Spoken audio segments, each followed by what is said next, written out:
सुप्रभात। आज मैं कृतिका भाग 2 का पाठ माता का आंचल लेकर आपके समक्ष प्रस्तुत हुई हूँ।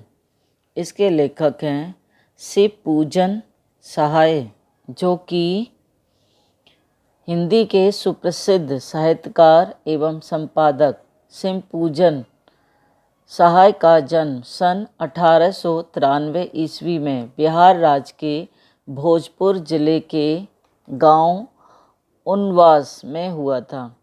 उनके बचपन का नाम भोलानाथ था। 10वीं की परीक्षा पास करने के बाद उन्होंने बनारस की अदालत में नकल नवीस की नौकरी की।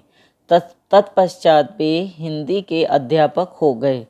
इसी बीच गांधी जी के असहयोग आंदोलन से प्रभावित होकर उन्होंने सरकारी नौकरी छोड़ दी। शिव पूजन सहाय अपने समय के गद्य लेखकों में अत्यधिक लोकप्रिय और सम्मानित साहित्यकार थे। उनमें एक कुशल संपादक के गुण भी विद्यमान थे। वे हिंदी की तत्कालीन प्रतिष्ठित पत्रिका मतवाला के संपादक मंडल में भी शामिल थे। सन 1963 ईस्वी में उनका स्वर्गवास हो गया। शिव पूजन सहाय मुख्यतः गद्य लेखक थे। उनकी सरल, मधुर और प्रभावपूर्ण भाषा में लोक जीवन स्वयं ही मुखरित हो उठता है। ग्राम्य जीवन के चित्र उकेरने में उन्हें अत्यधिक सफलता प्राप्त हुई है। प्रस्तुत पाठ माता का आंचल शिव पूजन सहाय के प्रसिद्ध उपन्यास देहाती दुनिया के संकलित है। सन 1926 ईस्वी में प्रकाशित ये उपन्यास हिंदी का पहला आंचलिक उपन्यास माना जाता है। इतना ही नहीं, ये संस्मरण शिल्प में लिखा गया हिंदी का पहला उपन्यास भी है। इसमें ग्रामीण जीवन का चित्रण ग्रामीण भाषा में किया गया है। पिता के मस्त व्यक्तित्व का संकेत। माता का आंचल शिव पूजन सहाय द्वारा रचित उपन्यास देहाती दुनिया से यहाँ संकलित है। इसमें उपन्यासकार ने अपनी बाल्यावस्था का मोहक और नैसर्गिक वर्णन किया है। रचनाकार ने एक पद प्रस्तुत करते हुए कहा है कि जहाँ लड़कों का साथ होता है वहाँ मृदंग बजता है, अर्थात मौज मस्ती रहती है, और जहाँ वृद्धजनों का संग रहता है वहाँ खर्चे के लिए हमेशा हाथ तंग बना रहता है। किंतु वृद्धों के इस लोक प्रसंग के विपरीत लेखक ने अपने पिता के मौजी व्यक्तित्व को प्रकाशित करते हुए स्पष्ट किया है कि उनके पिता का साथ भी उनके लिए लड़कों के साथ जैसा मस्तीपूर्ण ही था। बच्चे का पिता से अत्यधिक लगाव। रचनाकार के पिता प्रतिदिन जल्दी उठकर निबट नहाकर पूजा करने बैठ जाते थे। रचनाकार को अपने पिता से बचपन से ही अत्यधिक प्रेम था। माँ से केवल दूध पीने तक का संबंध था। पिता के साथ ही वे बैठक में सोया करते, उनके साथ ही उठते, पिता नहलाते, साथ ही पूजा पर बिठा लेते। पूजा की भभूत पिताजी उसके माथे पर लगा देते। भोलानाथ का परिचय। पिताजी बड़े प्यार से लेखक को भोलानाथ कहते, जबकि उनका वास्तविक नाम तारकेश्वर नाथ था। भोलानाथ पिता को बाबूजी और माता को मैया कहकर संबोधित करते थे। पिता के साथ भोलानाथ का गंगा के किनारे मछलियों को आटे की गोलियां खिलाने के लिए जाना। जब बाबूजी रामायण पाठ करते, भोलानाथ आईने में अपना चेहरा देखा करते, पूजा पाठ करने के बाद बाबूजी राम राम लिखने लगते। अपनी एक राम नाम बही पर 1000 राम नाम लिखकर वह उसे पाठ करने की पोथी के साथ बांधकर रख देते। 500 बार कागज़ के छोटे छोटे टुकड़ों पर राम नाम लिखकर आटे की गोलियों में लपेटते और उन गोलियों को लेकर गंगा जी की ओर चल पड़ते थे। भोलानाथ भी उनके कंधों पर बैठे रहते। जब ये गंगा में एक एक करके आटे की गोलियां फेंककर मछलियों को खिलाने लगते, तब खूब आनंद आता। लौटते में पेड़ों की डालों पर भोलानाथ को बाबूजी झूला झुलाते, कभी कभी कुश्ती भी लड़ाते। भोलानाथ बाबूजी को पछाड़ देते। वे पीठ के बल सीधे लेट जाते। भोलानाथ उनकी छाती पर बैठ उनकी लंबी लंबी मूछें उखाड़ने लगते। तब वह हंसते हंसते भोलानाथ के हाथों को मूछों से छुड़ाकर चूम लेते थे। भोलानाथ के पिता मैया का स्नेह। उनके साथ हंसते हंसते जब भोलानाथ घर आते, तब साथ ही चौके पर खाना खाने बैठते। बाबूजी अपने हाथ से फूल के एक कटोरे में गोरस और भात मिलाकर भोलानाथ को खिलाते। जब भोलानाथ का पेट भर जाता तो मैया थोड़ा और खिलाने के लिए हट करती थी। मैया भी खुद और खिलाने बैठ जाती। खाना खाने के बाद भोलानाथ नंग धड़ंग रस्सी में बंधा हुआ काठ का घोड़ा लेकर बाहर गली में निकल जाते। माँ का भोलानाथ को बलपूर्वक सजाना और संवारना।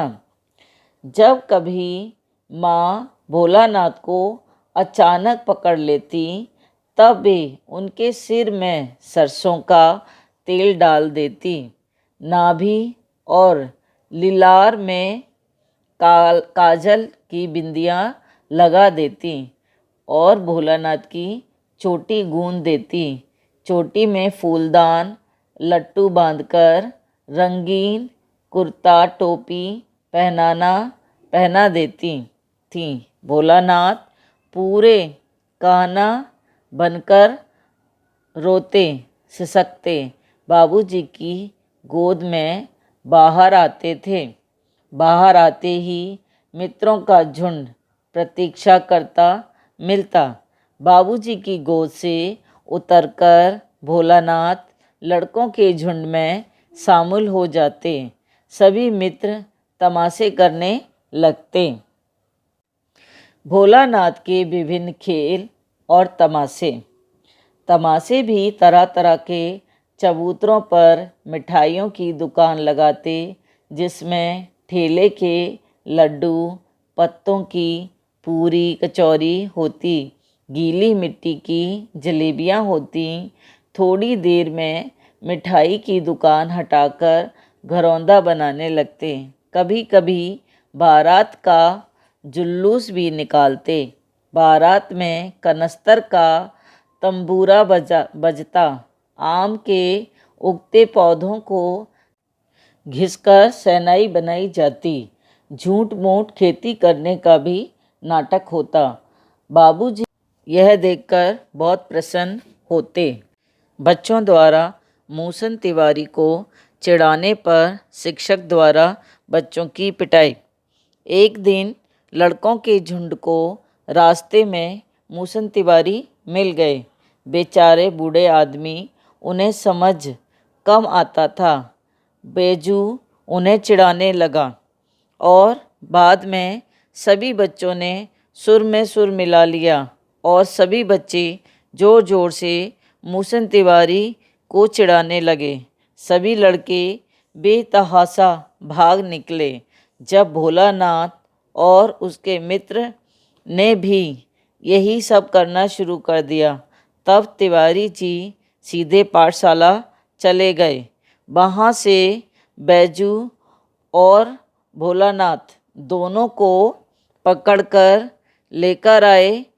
सभी बच्चों को खूब सबक सिखाया। सांप का निकलना और भोलानाथ का गिरकर घायल होना। एक टीले पर जाकर भोलानाथ और उसके मित्र चूहों के बिल में पानी डालने लगे। नीचे से ऊपर पानी फेंकना था। सब थक गए। तब तक गणेश जी के चूहे की रक्षा के लिए शिव जी का सांप निकलकर आ गया। रोते चिल्लाते भोलानाथ और उसके मित्र बेतहाशा भाग चले और इसी भाग दौड़ में वो नीचे गिर गए और नीचे गिरने पर उनके चोट आ गई। भोलानाथ डर कर माता की आंचल में आकर छिप गए।